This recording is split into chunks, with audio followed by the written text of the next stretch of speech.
Hello, Spellman. We're here today at CS1 Studios. I'm your host, David Smalls. And I'm your co-host, Anne-Marie Richardson. Today we're here with Ms. Norberto, a Spellman alumni and Assistant Director of our guidance. How are you, Ms. Norberto? How are you, Ms. Norberto? I'm great, thank you. That's wonderful. So, Ms. Norberto, how long have you been in our guidance department? 28 years. Wow. I know. A very long time. It sure is. Yes. What made you decide you wanted to be a counselor, like a school counselor specifically? I actually started out as a teacher, and when I was in the class, I had little first graders. When I was in the classroom, they were wonderful, but I found out that there were things that were getting in the way of their doing their math, their science, their phonics at the time. They all had something that they were dealing with, and they would come and talk to me, and I found that that was my calling, that I was still going to work with children, but maybe help them with those things that got in the way of academics sometimes. So you're an alumni of the school that you work in.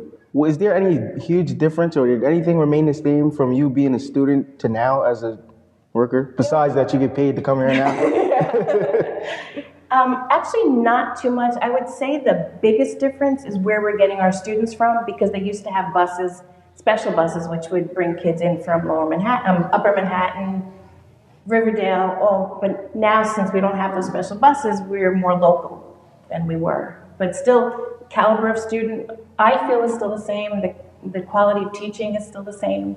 You know, there's not really a big difference in that respect. That's great. And so me and David happen to be seniors, which means next year is college. Yes. Yeah. Do you have any advice for us, like with our college process and applications and FAFSA? Well, and I know you've heard this since day one, the biggest thing that I would say is follow deadlines. So wherever you're applying, you know, make sure you find out the deadline ahead of time and get it in early. You know, what I've been telling my students, even if it's not a set deadline, really have everything done by Thanksgiving. This way you can enjoy the holidays with your family. You don't have to stress about everything. Then in January and February, you'll get your results and it's less stressful. Now, there are some people, such as myself, who have not gotten basically almost anything done. What would you say to those people? Are they in the danger zone right now? Or? No, absolutely not. What I would say is, because it is overwhelming, you know, Yes. as smart as you are and as smart as a lot of our students are, this is a whole new process. Right. So it's important to just take one step at a time. Like tonight, go home and do a little bit of Common App, and then do a little bit more tomorrow night, and then maybe on the weekend do a little bit more. You know, and just check off these things and do it piecemeal. And before you know it, you'll have the whole thing done. Thank you for that advice. I definitely need that. So applications cost money, obviously. How do some students qualify for fee waivers, and should there be a limit on how many colleges we should apply to? That's two different questions for sure. Well, students can get fee waivers by bringing in their parent or guardian's tax returns from 2018. And if you qualify, then you'll get up to 4 fee waivers. And if there's any more difficulty, then you can discuss that with your counselor. You know, it's always important. We want our students to apply to the schools that they really want to. In terms of limit, there really is no limit to the number of schools that a student can apply to. I wouldn't do too many. I would say between 6 and 8 is a good solid number. You know, and again, you've heard this, you have your 2 reach schools, right. You have your 2 to 4 real schools, and then you have your safety net, you know, in case things change or in case you have to fall back on something. So it's important to have that. But I wouldn't go much beyond that. You know, you really have to start narrowing it down. And would you say that it's very important to pick schools that are actually in your criteria rather than applying to a bunch of reach schools? It's always important to reach, but I do believe in finding a school that matches your criteria for sure. You know, reaching is great, but you don't want to set yourself up for getting hurt either and disappointed. So we are teenagers, and teenagers make a lot of mistakes. A lot of mistakes. What's a common mistake you see during seniors making during the college application process? I think, for instance, coming in on November 1st with November 1st deadlines. Yeah. That was a bit rough. I know one of the counselors, who I shan't name, she had 8 people come in at the end of the day on November 1st. You know, and of course she did it because she's great, But that's a lot of pressure on a person, because we want to make sure things get sent out properly, that nothing gets messed up. So we do need that, 5 to 10 days. Right. Follow deadlines, guys. Yeah, definitely. That's important. So to the juniors who are now coming up, what would you give their advice? Like, what would be advice towards them? Start thinking about colleges now. Like, think about what you want to possibly major in, where you want to go to school. Do you want to stay close? Do you want to travel? Think of all of that and try to narrow down your choices. Maybe come up with a list of 20 and see if you fit the criteria and all that. In addition to being a guidance counselor, you're also a moderator of 2 clubs, Twirlers and Flag. How is that? I love it. It's my relief from the guidance stuff during the day.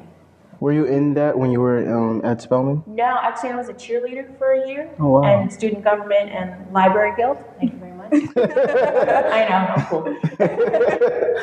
And that's pretty much it. And would you say this is also a factor of applying to colleges? You should join as much activities as you can? Yes, you don't want to overdo that either, because colleges will, I have some students that will list like 20 activities, and that's humanly impossible to do all those activities. Right.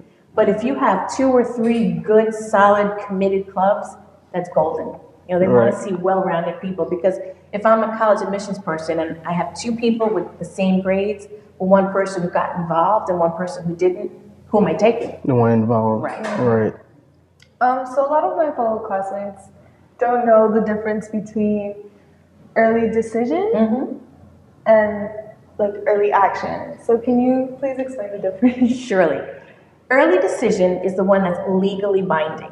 So if you apply to a school early decision and they accept you, then you have to withdraw all of your other applications even before you get a financial aid package. So I would never encourage anyone to go early decision unless they knew they really wanted to go there, they were confident in the financial package and options like that. So it's really, really tough. And it puts you in a very competitive pool, so you have to be sure that you could make it. Yes. And you mentioned FAFSA as well. We were speaking of deadlines. As we know, if I'm not mistaken, FAFSA is due probably like next year. Can you please explain to people that you shouldn't procrastinate and actually wait until next year to complete the FAFSA? Yes, you want to do FAFSA as soon as possible, because we all know that the federal government does not have an inexhaustible amount of money. Yes. So the earlier you get in there, you'll get the results faster about how much money you can make or get for school. And does applying later or earlier determine how much money you get, or is it just based on your income? It's really based on income. Okay. And other assets. And you had also asked about early action, which is not binding. There's 2 kinds of early action. This is where it gets confusing. I don't want to throw anybody off. There's restrictive early action, which the Ivy Leagues and top tier schools have, which you can only apply to 1 school early action. Then there's other early action where you can apply to different schools. It's not binding. You don't have to go to that school if they accept you. Okay, that's great. Would you recommend for students to go to Suny and Cuny schools or more like private schools? You know what, it really is, and I'm not trying to avoid an answer, it really depends on what the student is looking for. Historically, we have always encouraged Suny and Cuny because it's more cost effective, it's not going to put you in great debt. However, the private schools do have greater endowments and greater financial aid opportunities, so you can afford a private school. So now that that's become more known, we have broadened our horizons, shall we say. That's good. So you were a student here. Is there something that you learned over the years from being a student to a worker that we should know about, like the difference of going from high school here to college to going back to high school? Right. I think it sounds so cliche, but really be true to who you are, and don't let anybody take that away from you, whether you're here, whether you're in a dorm, whether you're commuting to a college, and wherever you are working. Just be who you are and don't let anybody dull that in you. If you have a passion, follow it. Follow it now while you're young, because you don't want to be, say, my age sitting there thinking, I wonder what would have happened had I followed this. No regrets. You don't want that. So just always be true, follow your passion, and you won't go wrong.